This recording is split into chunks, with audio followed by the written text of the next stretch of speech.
Welcome to the movie world. तो movie की शुरुआत में हमें एक राइटर को दिखाया जाता है जो थॉमस से मिलने के लिए उसके घर जाता है। और जब थॉमस से मिलता है, थॉमस उसकी बहुत इंसल्ट करती है और पूछता है, क्या तुम पागल हो? इतनी दूर से तुम सिर्फ मुझसे मिलने आए हो? और वो राइटर थॉमस को कहता है, मैं आपके पास एक कहानी सुनने आया हूँ। और वो उसके लिए थॉमस को कुछ पैसा भी ऑफर करता है, लेकिन थॉमस राइटर की ऑफर को एक्सेप्ट नहीं करता है और उससे कहता है कि वो कहानी तुम्हें गवर्नमेंट रिकॉर्ड में मिल जाएगी और तुम अब जा सकते हो। लेकिन राइटर बोलता है, वो रियल स्टोरी मुझे आपके मुंह से सुननी है, ना कि मुझे कोई गवर्नमेंट रिकॉर्ड से चेक करनी है। और थॉमस राइटर पे गुस्सा हो जाता है और उसे वहाँ से जाने के लिए बोलता है। और राइटर जब वहाँ से चला आता है, तभी थॉमस की वाइफ उसे रोकता है और वो थॉमस को रिक्वेस्ट करता है कि वो उससे स्टोरी सुनाए और वो इंसिडेंट के बारे में उसे बताए, क्योंकि थॉमस को पैसों की ज़रूरत थी। और वो उसकी वाइफ की बात मान जाती है और उससे वो स्टोरी सुनाने के लिए एग्री हो जाती है। और वो उस राइटर को अपने पास बुलाता है और उसे कहता है कि ये इंसिडेंट बहुत दुख भरा कहानी है जो मेरे लाइफ को पूरी तरह बदल के रख दिया था। ये ईयर 1820 की बात है, जब समंदर में ऑयल का शिकार किया जाता था। और उस वक्त काफ़ी लोग ऑयल के बिजनेस किया करते थे। और वहाँ पे हमें ओवेन को दिखाया जाता है जो एक कंपनी के लिए काम करता था। वो कंपनी भी ऑयल की बिजनेस किया करता था और ओवेन की मैरिज भी हो चुकी थी और वो अपनी लाइफ में बहुत खुश था। एक दिन ओवेन की कंपनी के हेड उससे बोलते हैं कि इस बार हम समंदर में ऑयल के शिकार करने के लिए एक हमारा सबसे एक्सपेंसिव शिप भेजने वाले हैं। और वो लोग ओवेन को कहते हैं, वो शिप का ऑफिसर हम तुम्हें बना के भेजने वाले हैं। और ये बात सुन के ओवेन थोड़ा अपसेट हो जाता है, क्योंकि इन लोगों ने ओवेन को प्रॉमिस किया था इस बार उसे कैप्टन बनाएंगे, लेकिन वो तो इस बार कैप्टन किसी और को बना रही है। और वो जिसको कैप्टन बनाना चाहता है उसका नाम जॉर्ज था। और जॉर्ज असल में कंपनी की किसी ओनर के बेटा था।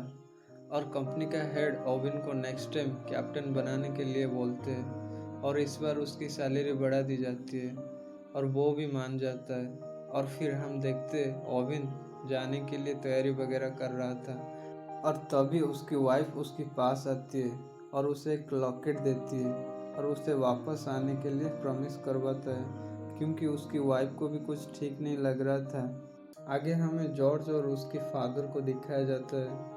उसके फादर उसे कामयाब होके आने के लिए बोलते हैं और वहाँ पे सिटी के बहुत सारे लोग उन्हें सपोर्ट करने के लिए आए थे।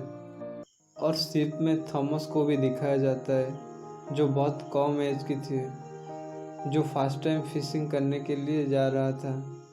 उसके बाद ओवेन और कैप्टन जॉर्ज दोनों मिलते हैं और जॉर्ज कैप्टन होने का घमंड सबको दिखाता है, लेकिन ओवेन तो कुछ भी नहीं कर सकता था, क्योंकि उसे तो अपनी कैप्टन की बात मान के काम करना था।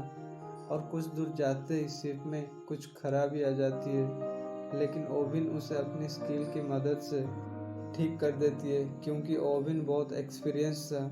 और ये बात कैप्टन जॉर्ज देख के खुद पर जेलस होती है, क्योंकि जॉर्ज के पास इतनी सारी एबिलिटी नहीं थी और इसीलिए उसको पसंद नहीं आती है। और वो ओवेन को रात में डिनर में उसकी काफ़ी इंसल्ट करती है और ओवेन वहाँ से उठ के चला जाता है। और नेक्स्ट डे जॉर्ज फिर से ओवेन को ऑर्डर देती है, लेकिन ओवेन ना चाहते हुए भी उसकी ऑर्डर को फॉलो करना पड़ता था, क्योंकि वो जो शिप की कैप्टन थी।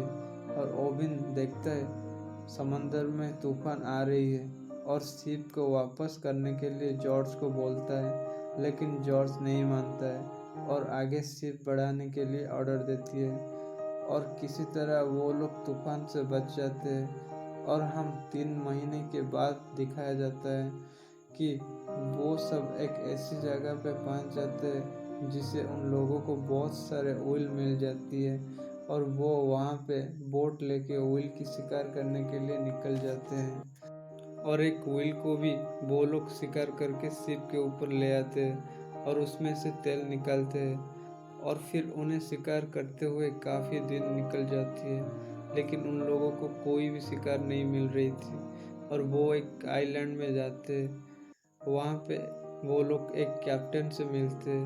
वो भी ऑयल की तेल निकालने के लिए आए थे और वो उन्हें अपनी आखिरी शिकार के बारे में बोलता है कि वो लोग भी कैसे समंदर के बीचों बीच आ गए थे और वहाँ पे समंदर की सबसे बड़े ऑयल से उनकी मुलाकात हुआ और कैसे उनकी शिप को वो डिस्ट्रॉय कर दिया और उनकी बाकी सारी साथियों को भी मार दिया, जो बहुत बड़ा और लंबा था, जिसे ग्रेट व्हेल कहा गया है। लेकिन वो लोग उसकी बातों को सीरियस नहीं लेते और वो लोग अपनी शिप लेके आगे बढ़ते।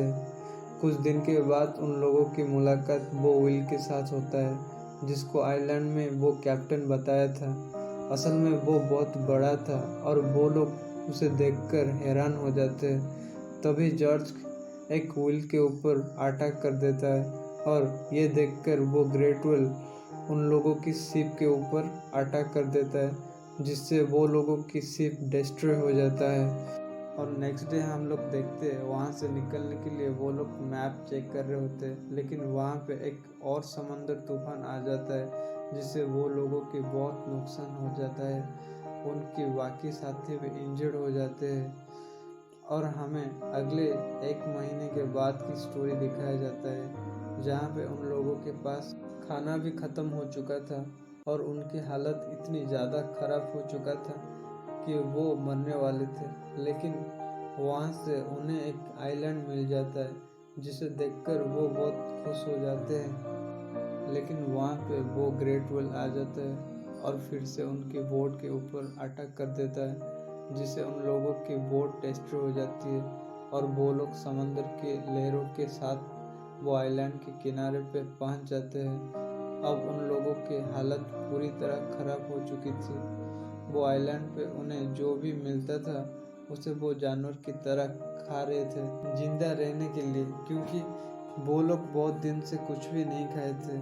और उन्हें वो आइलैंड में एक केव मिल जाते जहाँ पे वो देखते बहुत सारे स्केलेटन पड़ा हुआ था, जिसको वो देखकर समझ जाते हैं उन्हें पहले भी कुछ लोग यहाँ आके फंस चुके थे, लेकिन उन्हें हेल्प करने के लिए कोई भी नहीं आया था। इसलिए वो लोग सोच रहे थे कि वो लोग भी एक दिन उन्हीं लोगों की तरह मारा जाएंगे।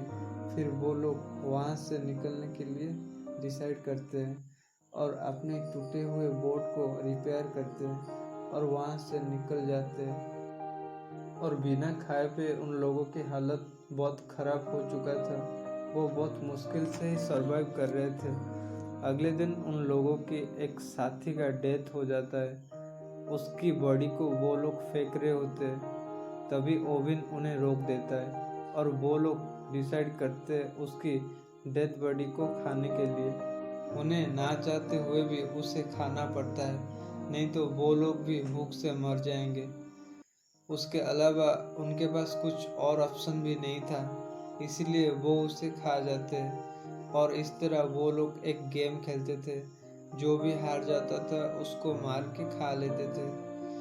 और एक दिन उन्हें फिर से वो ग्रेट व्हेल दिखाई देती है और ओविन उस पर अटैक करने वाला होता है।